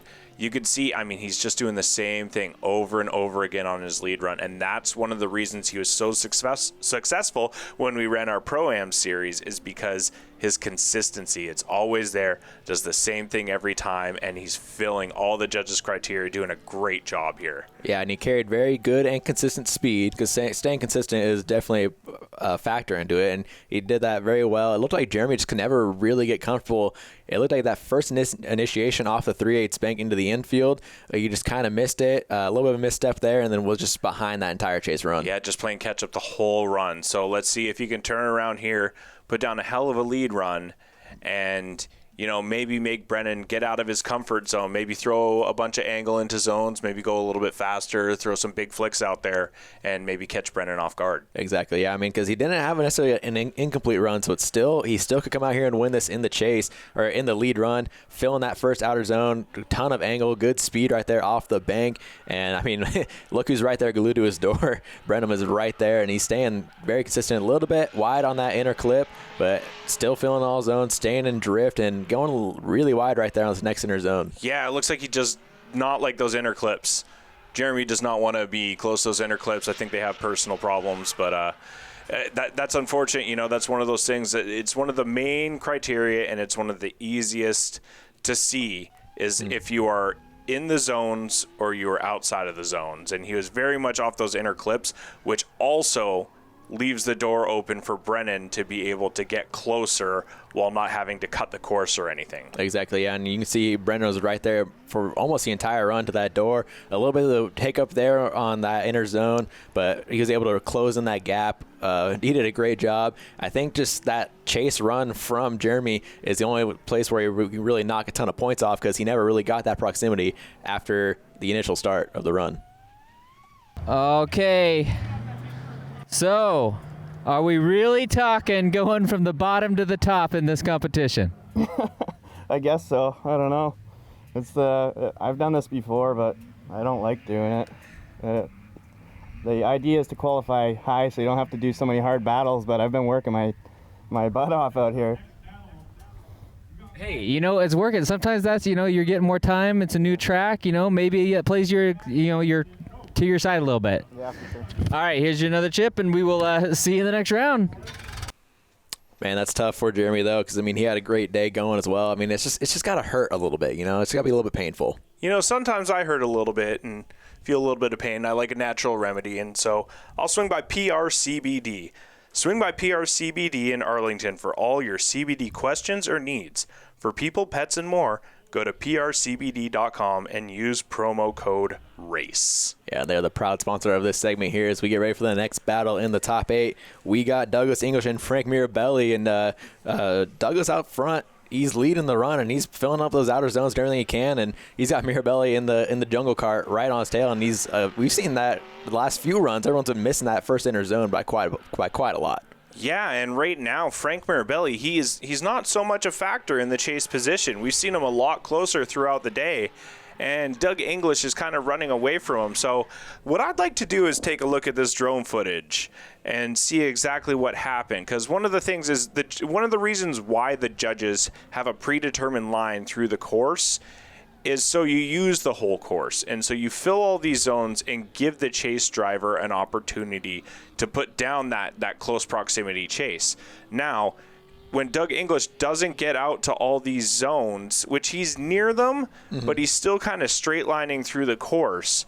So, you know, the argument can be made that he's just trying to run away from Frank Mirabelli and not giving him the opportunity to put down a chase run that fills the judges' criteria. Yeah, you saw him almost completely miss the first zone, and then as well as the third zone on that kind of part where the course straightens out coming towards the front straightaway. So it was a few spots where, I mean, it could almost be considered an incomplete run because he didn't even get out to that zone at all. Now we're going to flip him around. Mirabelli's going to lead, and he's all the way out there in that zone. A little bit of a weird transition there, it seemed like, from Frank, but he's able to stay in drift, and Doug is doing a great job right to that door. I mean, if it can you consider that right to his door? Does that have doors on it? Right to the monkey bars. The monkey bars. Right? The climbing structure. The right rear climbing structure, yes. But Frank, I mean, so he talked about how he comes from a time attack background, and you know that lends to him having to do the same thing lap and lap over again, and to be able to get the best times, and that translates here for him to be able to put down like the best kind of lead runs and criteria filling runs. So you see Frank filling the zone, those boxes, getting his rear tires in those boxes, dropping a little bit of a tire, but I'd rather him drop a tire there than not fill that zone. So as we watch through the run, you see Frank in his lead driver responsibilities fulfilling all the criteria the judges have. Now, in Doug English, if he was just running away, it's not necessarily an incomplete, but let's see how the judges decipher it. Okay, so you seem surprised by that decision. Yeah, I mean, I knew I threw down a killer lead, but he's just got so much power, it's hard to keep up. So there must have been a mistake I wasn't paying attention to that he made, because I was just so focused on trying to keep up. So I wasn't paying attention to his line, so I guess there was probably something with that, or something behind me I couldn't see that he did. But yeah, I knew I threw down a great lead, but I don't know where he made his mistake, because when he was leading, I was just so focused on trying to keep up with that car. All right, well, we'll get to see you in the next round. All right, thanks. All right, he seemed a little confused. You seemed a little confused. I mean, do you have any ideas of why you think maybe? I'm not sure. I know I did cut a couple of parts on the lines in some of the outer zones. I wasn't filming them that well. So I think maybe lead for lead, they might have favored his run. We were both confused, but either way, it's been a good day and we've all been having fun. So yeah, I mean, you went all the way from the back line up to now. Who do you want to thank for getting you here? Just all my friends. My buddy Juan, he's helped me get this car back together a lot. My friend Shaylee, she helps me out a lot. And then just the continual support from my mom and dad. All right. Thanks for coming out, man. So I alluded to it during the run. I couldn't remember if that was the exact one, but that's what happened. So Doug English was cutting the line a little bit, and the judges felt like he was just trying to run away from Frank, which is not what we want to see. We want to see good head-to-head battles and fill in those criteria. And unfortunately for Doug implemented a strategy that just didn't work out. Yeah, and I think once he comes back and sees the footage, he'll kind of see the few zones that he missed and where the judges would have thought that and came to that conclusion. But overall, it's going to be Frank Mirabelli moving on to the top 4. So we got Brennan Wallstrom and Frank Mirabelli making up the left half of the top 4 in the bracket. And now we got the right half to decide. We got Junior Chun versus Tyler Mayer now. Ooh, Junior Chun with a big initiation out in the lead position. Tyler Mayer, he's going, shoot, man, I'm going to have to stick right next to this guy and is absolutely going to try and do it through the track. Junior throwing down a hell of a lead run, putting that car everywhere where it needs to be. And Tyler Mayer matching his angle, matching his line, and doing it right next door. Yeah, right on his door is Tyler Mayer. And that's a great run from both drivers. And, crowd's loving it. You can hear him cheering. That was phenomenal watch. This is going to be so exciting to watch from the drone. Moonman FPV, Micros FPV. Check them out on Instagram. But this is going to be killer footage right here because these drivers put on one great show. And like you said, that killer angle coming off the bank from Junior. That's about as great as you can get. Goes way out, fills outer zone, gets right in on that inner clip, back to the next outer zone. Just checking off all the boxes, Junior. Yeah, and you could see as Junior came past that first inner clip, you could see he actually tried to make the turn around the North Pole like more of a turn, whereas some people were trying to straight shot it. He made more of a radius to it. So you could see that he knows what his car wants and how to do the best out there. Doing a great job, fun to watch. And Tyler Mayer, he's like, dude, I'll just stick next to you all day, but we're going to reverse the order now, and let's see what Junior does in the chase position. Yeah, we'll see what Junior can do up against the very experienced Tyler Mayer right here. Going in off the 3/8 into the infield, filling both zones is Tyler Mayer right there. And Junior, he had scrubbing a lot of speed right there, not quite as close in proximity, but still, he's still there. He's still a factor for sure. Oh, yeah, right there, putting the pressure on Tyler. He's definitely in the peripherals, definitely making his presence known. But Tyler Mayer, you see now Tyler's pouring down that smoke line, letting that JZ motor sing under the hood of that S13 as both these guys cross the finish line. Wow, what a battle. What a fun battle to watch. Yeah, that was awesome. I can't wait to go back to the drone again right here. And the only spot where I really noticed a little bit of a difference between the two runs was on Junior's lead run. The very last outer zone, he didn't quite get all the way out there, and I think that might be the only thing that might separate these two. Tyler was also maybe a little bit closer in proximity on his chase, but it's so hard to really tell. These guys put on a great show. I would not want to be in the judge's shoes right now. Yeah, and Tyler was a little more consistent with his distance in the chase, right? Whereas Junior kind of surged a little bit, got closer, further away. So maybe the averages were the same, but let's see what the judges feel about those runs. All right, Tyler, that was a good battle. What do you think kind of got you out on top there? I'm just grateful to be here. That was really fun. Just to practice in the off season, but I'm just grateful to be here. That was an awesome battle. Shout out to Junior. That was awesome. All right. Well, we'll still see you here. Got one more chip for you, and we will see you in the next round. All right. Welcome back to Home Track Heroes here on CW11, featuring Driftcon season opener with our Big Bounty tournament at Evergreen Speedway. And we're going through these battles pretty quick here. We're almost into our final four. We got one more battle left of our grade 8. Exactly. I got Jarrett Robertson and Tauren Davenport, and this is going to be a fun one to watch because we mentioned with the lower horsepower 350 that Jarrett has, so it's going to be a little bit slower speed for his lead run, and and he's got a lot of experience, so it's just going to be fun to watch him. And I'm excited for this. We're almost down to the final four, and it's been a long day, but hey, we got some great battles still to come.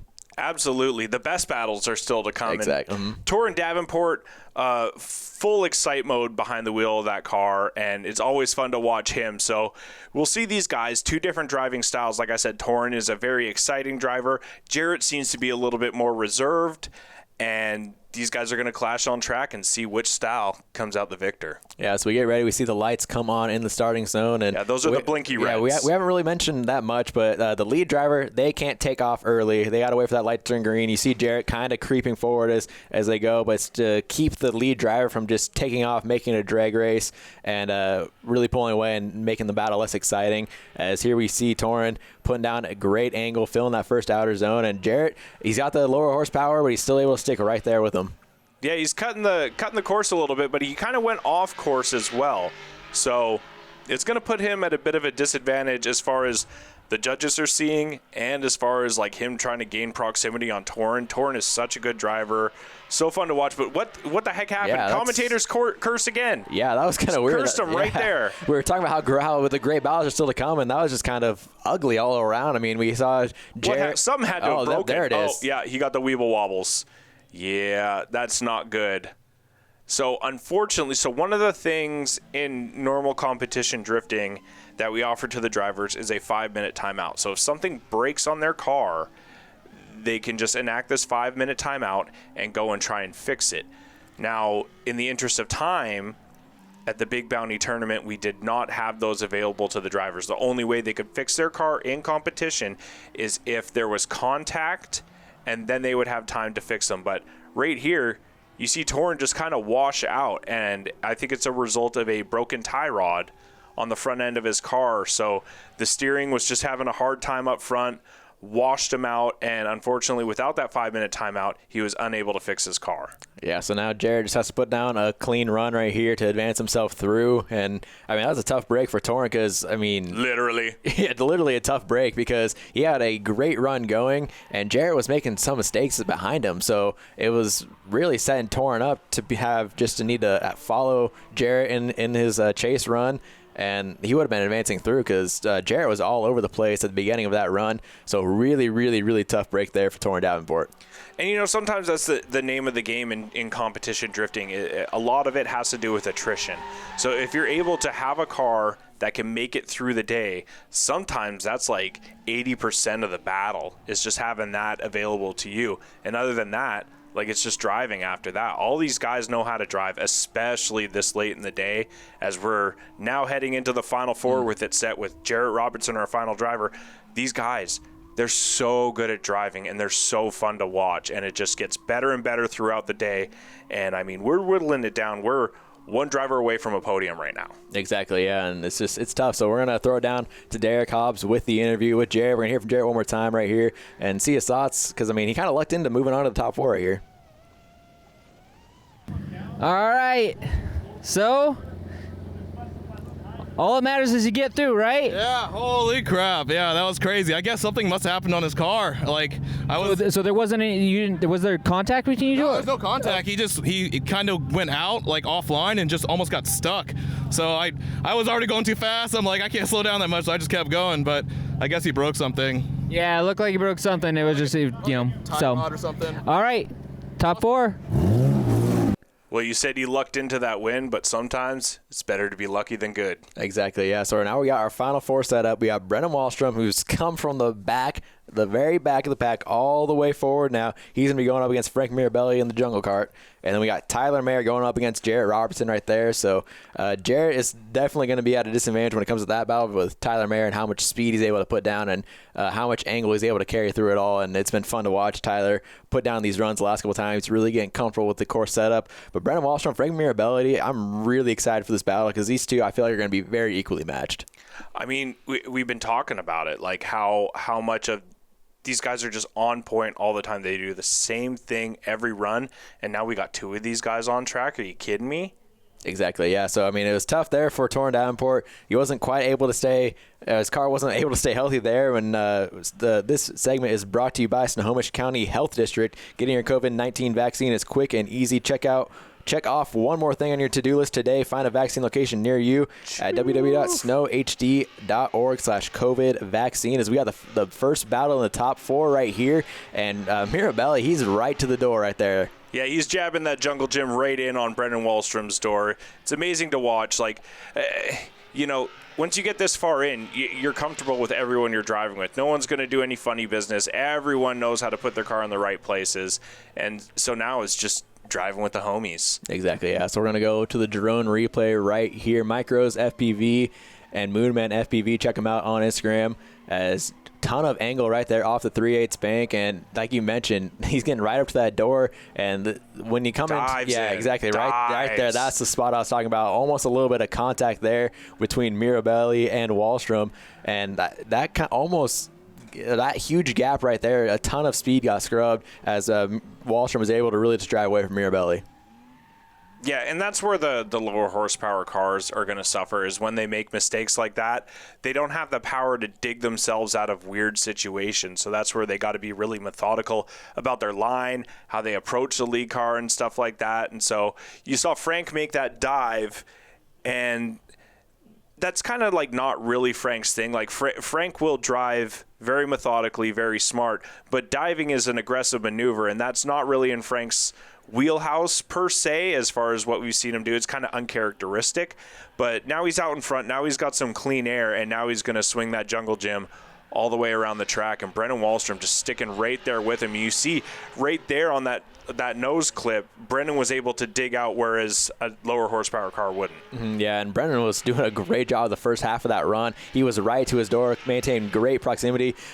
He got a little bit, I want to say lazy, but the gap opened up a little bit between the two in the second half of the run. But right here, this first part, just keep an eye on Wallstrom and how close he's able to stay to Mirabelli for these first few outer zones. Wow, great side-by-side initiation from these two. And you see Frank doing a good job dropping one tire there.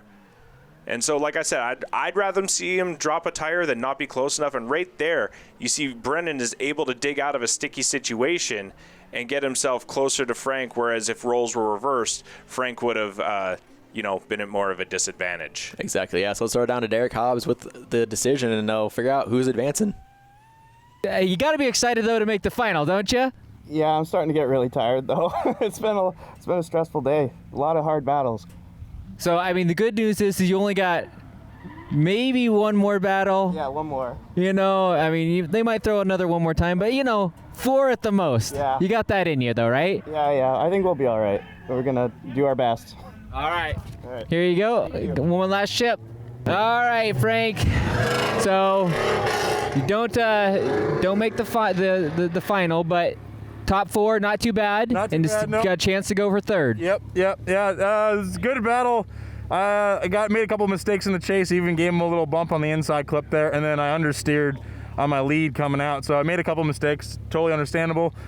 If I would have cleaned those up, it would have been a great battle. And it sounds like it was close to one more time since they were deliberating. So if I would have cleaned up one of those mistakes, maybe we would have got it. But hey, doing my best with a car with 300,000 miles on it, so it is what it is. All right. Good luck in your next battle. Thanks. All right, moving on, figure out who's going to be facing Brennan Wahlstrom in the championship battle and who's going to end up going into the 3rd place battle against Frank Mirabelli. As, it's hard to go against Tyler Mayer right here with just his car setup and how much more power he has over Jarrett Robertson. But, with drifting, you never know who can quite make the mistake or where it can fluctuate, But one of those things is you cannot expect Tyler Mayer to make a mistake. He is so good. He's so well-versed in, everything drifting. I'm going to hammer it home. He spends so much time on the sim. He's probably got as much seat time as anybody, and it translates perfectly out here on track. The guy does the same thing every time. And the weird thing is his car, you'd expect it to be like this monster, this menacing beast on track, but it's so smooth, it's subtle. But I guess what was the Batman quote? It's the slow knife that cuts the deepest.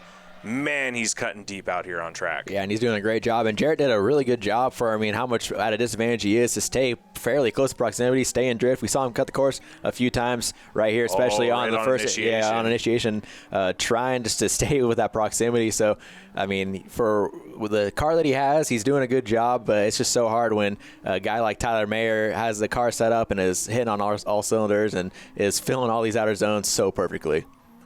Yeah, and that's, it's more impactful for the chase car to be close than for it to fill all the zones. So, it's a strategic maneuver for them to be cutting all those zones out just to stay close. It's going to weigh heavier in the judges' eyes. It's what they'd prefer to see. And now roles reversed. Jarrett Robertson, he's going to have to hit all those zones perfectly and hope that Tyler makes a mistake, which I don't think is likely. Yeah, so we'll find out what Jarrett's able to do right here. Green light goes on, and good initiation. Hey, that's some good angle right there. Filling that outer zone really well. Wow. And Mayer is right there. Look at that angle from Tyler Mayer right there on his door. Possibly a little bit of contact right there. Wow. This is a great run from Tyler Mayer chasing down Jared Robertson. And, I mean, like we mentioned before, I mean, hey, you got to have a good lead run for a good follow run, and Jared's doing everything right here. But Tyler Mayer is just glued to him all over that door panel right there. Are you kidding me? You see the left foot brake going on, so we keep those rear tires wicked up while the front's slowing down. Man, Tyler Mayer putting on an absolute master class in the chase position. Yeah, so let's just watch this first few zones right here. I mean, really sets the tempo, because we've seen it where the chase driver maybe doesn't get the best initiation on the start, and that throws off their entire chase run. Not the case for Tyler Mayer. He was glued to his door from the beginning. And one of the most impactful, most beautiful things you can see on course is when Jarrett transitions, you'll see Tyler transition. They call it mimicking, and he does it every transition. They just mimic each other, and it's just beautiful. Unbelievable job by Tyler Mayer. I mean, I think I know which way I'd vote. Exactly. Let's head it down to Derek Hobbs for the interviews. All right, Tyler. So you're going against Wallstrom in the finals. Oh boy. How do you feel about that? That guy holds. He's a professional stunt driver. He's got an FD license. He's a badass from Canada. It's gonna be a great battle. So he's raced every single level of the competition to get to it. He started from the very back. So do you think he says he's getting tired? That's good. Do you think that gives you the edge? He's got more seat time, but his car's tired. He could be out of tires because we only got 6 tires. Who knows? It's anybody's battle. All right, we're all looking forward to it. I think it's going to be a great battle. Yeah. All right. Welcome back to Home Track Heroes final segment here for Driftcon season opener, Big Bounty Tournament. Kyler Hope, Danger Ben White, Ben with you guys all night long as we still have a champion to decide. We got the final 2 battles. We got the 3rd place battle, which we're going to go first right here, which is Frank Mirabelli versus Jared Robertson. And then we got Brennan Wallstrom and Tyler Mayer in the championship battle after that. So we got a lot of great action still to come right here in the final 2 battles. That's right. I mean, the driving was so good at this first Big Bounty tournament. I hope we get to do more. I honestly, I hope I get to be a part of one, because I want $3,000. I want my part of $15,000 of cash and prizes. So one day, maybe in my dreams. So coming up right here, we got Frank Mirabelli versus Jarrett Robertson in the 3rd place battle. As they get set to go, light's about to go out. Yeah, so normally in our competitions, we forego the 3rd place battle. It's something that Formula Drift tried to do to move the show along and also put more importance on qualifying, but we didn't really have qualifying here. Plus, we got a bunch of cash and prizes, so we need to figure out who an actual 3rd place winner is. And so we're going to decide it here on track. Frank Mirabelli, the higher qualified driver, higher seated driver, going to lead first. Yeah, and we're not going to find out who wins until the very end. We're going to bring them up on the podium, so they're not going to know. They're going to sit around and watch the 1st and 2nd place battle and then find out who the winner is. But right there, if you can see Frank Mirabelli has his hand out the window at the empty door frame, the full monkey hype. bar. Yeah, he was excited. That was a great lead run, and I mean, Jarrett, he followed him. He was right there the entire way. I mean, I didn't see any huge mistakes from either of the drivers. No, Jared's been quietly progressing throughout the years and just quietly right there with all the top dogs out here. And so now seeing him in the finals, he's been in the finals in grassroots before, but up here on this stage in the Big Bounty tournament, great to see him.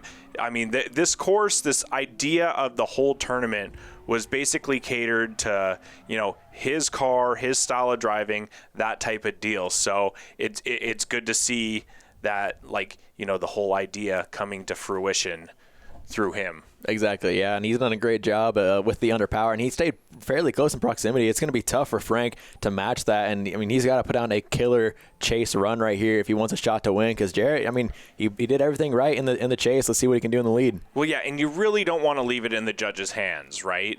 You want to make such an impact that the judges have no choice but to be that guy wins. And Frank is absolutely trying to do so. You see him, there's a lot of left foot brake. He kept it going, though.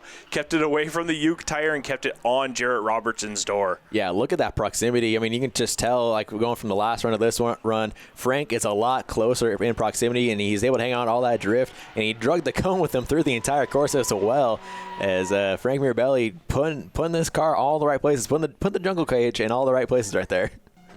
Yeah, as you said, he took a little souvenir across the finish line. But watching these guys from the drone point of view, it's amazing. And like we'll see if Frank ever goes out of frame here, because he is always just trying to be in the peripherals of Jarrett Robertson. Now Jarrett doing a great job of not being shaken by anything that's going on behind him, putting his car in all the right places, doing everything he has to do as the lead driver, filling all that criteria. But man, Frank, right there in that jungle gym, putting all those tubes right there, making his presence felt. Exactly, yeah. So we're going to have to wait to figure out who the winner of this battle is. We're going to bring everyone up on stage and decide it up there. So we're actually going to move on to the championship battle right here.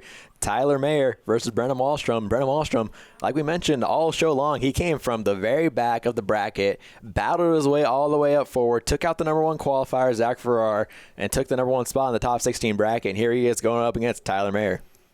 Yeah, Brennan walked home with some big money just from the battles in general. But right now we got battles. This battle right here is for $3,000. Winner takes home $3K. Big check. They got to go to the big check bank to cash that big check. The big check bank, and let's see who's going to walk away with it. Huge initiation and a ton of speed. These two cars some contact, and they both keep it together, and they're still going. I mean, that's not the first time we've seen Tyler Mayer use that front bumper, and he's still right there on his door. He still hasn't heard no bell. Wow, awesome chase run, and not Mirabelli, Brennan Wallstrom not shaking. I mean, he's a stunt driver. He's used to getting thrown around, and wow, what an awesome battle right there from both drivers doing everything right. Tyler Mayer making his presence felt. That's a championship battle run right there. Yeah, let's get a close-up of that contact. That was amazing. And like we said earlier, as long as it doesn't really disrupt the cars, you can't really fault him for it. Hardly disrupted the cars, just sent a bunch of shrapnel on track. Yeah, that was awesome shot as we ride along with Micros FPV and Moonman FPV. Right there, Tyler Mayer straightened out a little bit. Not sure what's going to come back to hurt him or not. It didn't look like he completely fought a drift or not, but definitely scrubbed some angle, trying to catch back up to the door of Wallstrom. But overall, killer run from both drivers. And let's hop on board with Tyler Mayer and get the full perspective from that chase run. Like we mentioned before, the lights go green. The chase driver can kind of creep forward. They don't just need to wait. It's the lead driver has to wait for the lights to go out just to stop that drag race effect. As we see Tyler Mayer really working that e-brake, and right here is where he slides across the bumper. You see the paint go flying, and from then on, your adrenaline's just got to be pumping as a driver as he's all over the door of Wahlstrom. Wow, you see him, and the perspective as a driver. You just got to have blatant disregard for your own safety to be that close to another car, and by God, Tyler does it so good. An incredible view right there from the onboard as we get ready for the second half of this run. And, if you're in Wahlstrom's shoes and he had to have felt Tyler's presence right there. You know that was a killer run from the chase. He has to be aggressive, and he's got to know that going into this run. Dude, it was one of the hardest lessons that I had to learn is as a lead driver is just worry about your own stuff. Don't worry about what the other guy's doing, because if they're doing their job, they're making you look good. But you got to be able to put your car in all the right places for that to happen. Brennan Wahlstrom absolutely doing that. Not worried about what people behind him are doing, but now he's worried about what's going on in front of him. Yeah, and he's not quite the angle that Tyler's showing from Wahlstrom right there, but he's still great proximity from Brennan as he's right on that rear tire right there of Tyler Mayer as they go around the South Pole one more time. Beautiful night sunset as they come around the North Pole once again, and Tyler Mayer laying down that thick smoke line. Brennan Wahlstrom all over him. Not quite the excitement factor from Wahlstrom, but he still checked off all those boxes in the chase position. Yeah, Brennan's game is consistency and attrition, right? So he's going to make it to the end of the day, and he's going to put down the same runs all the time. Tyler knows that. So Tyler is going to have to throw more angle than him. He's going to have to throw snappier transitions than him.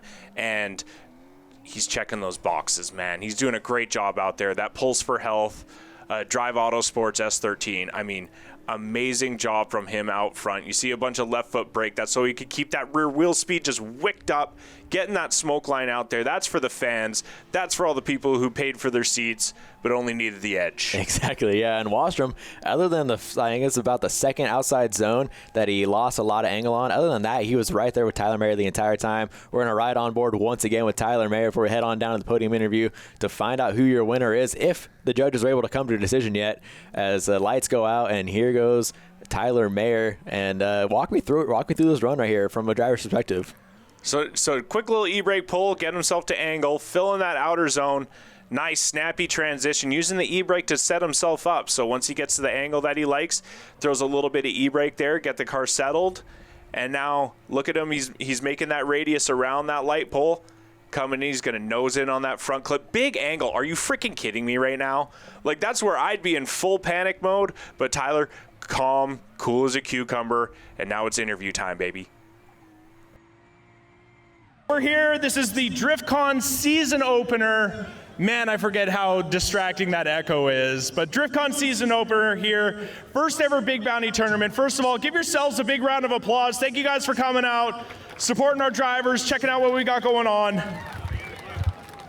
So, oh yeah, you got the final 3 poker chips. Yo, I wasn't lying. So check this out. Are these like gonna die? Here, just give me one. Ooh, third place. This is third place, huh? So these are like the custom poker chips. They get to keep them as like a memoriam thing, whatever, memorabilia. I think it's pretty freaking cool, and I'm pretty jealous that I don't get to win these. I don't get to win anything because I suck at driving. Anyways, third, fourth place battle. We had, I mean, it was a great battle, and the course was basically designed for these 2 types of cars. I 100% believe that, and they prospered out here, did great out there. So let's get Frank Mirabelli and Jarrett Robertson up here. What do you mean, guys holding him? Let him pass, okay? Wow, it's like that, huh? Just gate kept. What do you mean? Hey, shut up, man. That's my job, man. All right, well, I guess we don't need Jarrett because we got third place right here in Mr. Frank Mirabelli. What's up, man? All right, so Frank Mirabelli, driving I called it a jungle gym because that's very funny to me. Throwing it down on track, so like, you're one of the guys who has like the most seat time on this track, but this was a new course. So how did you adapt to this new course, this new layout, and then end up being successful today? So if you talk to most people I drive with here in open drifts, they're like, hey, you're like a robot. You're the same spot every time. And that's because I come from the time attack background. You know, my Evo and stuff like that. And so in time attack racing, you got to hit the points every single lap to be the fastest around the track, right? So it's that way with me in drifting. I'm very, very focused on getting to those points, and that's the important part to me, and then finding the flow after that. Find the way to get there, and then can find a way to continuously do that lap after lap like you do in road course racing. Well, we were watching, and on that first outer, after you initiate, there's that first outer zone. I think you were the first one to hit it, and you were the most consistent, getting the deepest in that zone, and I think that prospered for you as far as like how the judges were making their calls. Do you have anyone out here that's helping you that you need to thank, keeping you on track, keeping you motivated, all that stuff? Me, myself, and I? No. At least my girlfriend's here videotaping me in my media, but no, I did everything on my own. I do have to thank the guy that built the car, I guess. Brandon built that car years ago, and I bought it off of him. That guy. Is he here? Hey, yeah, all right. Yeah, the guy that looks like Gritty, he up there, he doing stuff. So he built the car years ago, but you know, I just been driving in it and having fun with it. It's got 300,000 miles and still going. Well, it's awesome. I mean, you can tell all the track time's paying off, and you know what? Honestly, I hope to see more of it out here. I hope to see more of you out here, and I hope to see more success in your future. So here we go, third place, Frank Mirabelli, taking home another $1,000 in this Big Bounty tournament. All right, so we have our first and second place drivers here. So let's get them up here. We got Tyler Mayer and we got Brennan Wallstrom. Quick round of applause, make a little bit of noise. I don't know. What side do you want, big guy? On this side. All right. Well, we'll go to the left first. We'll save Brennan for last. So, Tyler Mayer, man. So like we talk about consistency out there, and we like to harp on the fact that you're on that sim all the time. But yeah. I mean, this is like the first big event of the year. Is it the first event in the S13 this year? Yeah, I haven't driven it since last year. All right, so we can just continue to attribute your greatness out there to the sim driving, right? Yeah, 100%. Awesome. Well, it was fun to watch. You had some great battles out there. Let us know who's keeping you on track, who's keeping you motivated, who's supporting you out here. Everyone, Drive Auto Sports, Pulse for Health, Tire Streets. There's all the stickers on the car, just everybody. I blew a diff. I thought I lost. We replaced the diff, and we're on the podium, so I'm just so grateful. That was amazing. Well, I think you blew the diff after the finish line, right? So we got like real lucky, and then you brought it right to like the finals podium. So awesome driving today. Give a round of applause for Tyler Mayer, throwing it down. So over here, we got one of our friends from the Great White North, and it's been what, like 2 years? 2.5, yeah. 2.5 years since we've seen you down here. I mean, you had big plans of going to Run FD, correct? Yeah, I was gonna, but then, COVID shut us down. Yeah, they got completely hosed. How did you stay busy during that time and stay in cars and stay wheeling around? I mean, our local track opened up for drifting, so as many seat time days as I could get, I would go to. Got some of that. You got your stuntman, right? Correct. Do you do a lot of like stuntman driving stuff, or is it like jumping through walls and like jumping off building stuff? I do both, but it's completely different than stunt driving. Well, it looks like no matter what, you are comfortable with that car sideways. And I just want to know for my own personal benefit, like I was kind of harping on the fact that you didn't have crazy angle throughout the track. And then progressively through the day, it looked like you poured on more angle. Now, was that my fault or was that just a feeling of the track? It was a feeling of the track because I didn't come to the practice yesterday. I did like the 3 laps today in the beginning, first, for qualifying, and I didn't really know what to do. He says he didn't know what to do. Well, I mean, I wanted to have something to do with your success today, but I guess it didn't have anything to do with your success today. Let everyone know who's helping you out on track, who's keeping you motivated, and who's supporting you. Vinyl Labs, they wrapped my pro car, and they're going to wrap this car, and Filmotechnic, Camera Systems, RVRD Cinema.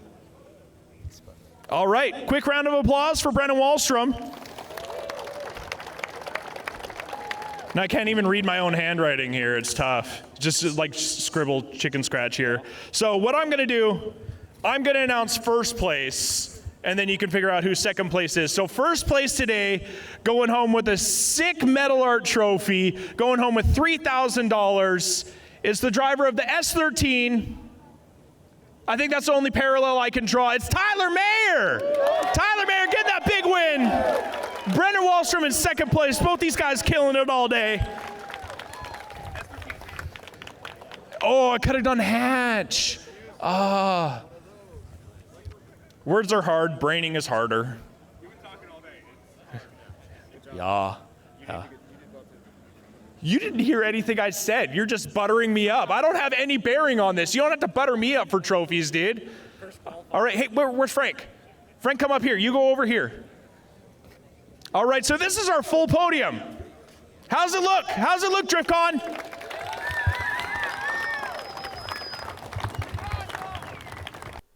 All right. Well, that's it for Driftcon, our season opener. This is our last segment. This segment is brought to you by Speedway Chevrolet. Visit Speedway Chevrolet and RV Center in Monroe for customized trucks, lifted trucks, work trucks, and Speedway Chevrolet can locate the truck that fits you best. That's a lot of trucks. That's a lot of trucks. Exactly, yeah. Trucks. So the Advance My Track Challenge we mentioned before here on Home Track Heroes, the first round of voting ends May 6th. So get on there and vote because that's $50,000 that can go to the track. We already committed 25 of that to charities. So, I mean, it's going to be an awesome cause. We're able to win that as the track, Evergreen Speedway. So go be sure to go on Advance My Track Challenge and vote for Evergreen Speedway, and some upcoming events here on Home Track Heroes that you're not going to want to miss.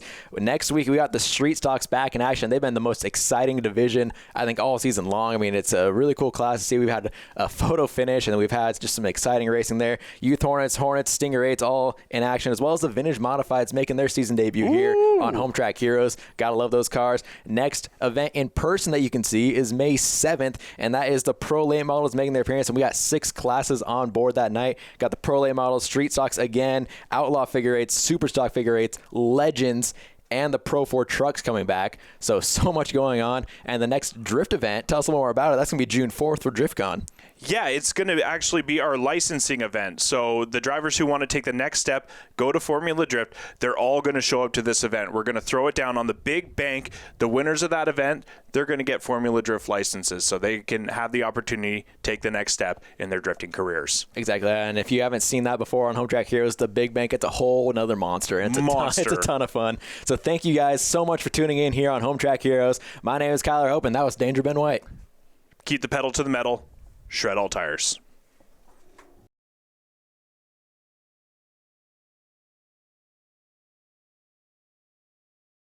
Thanks for watching Evergreen Speedway's Home Track Heroes on CW11. Join us next week for more great racing from Evergreen Speedway.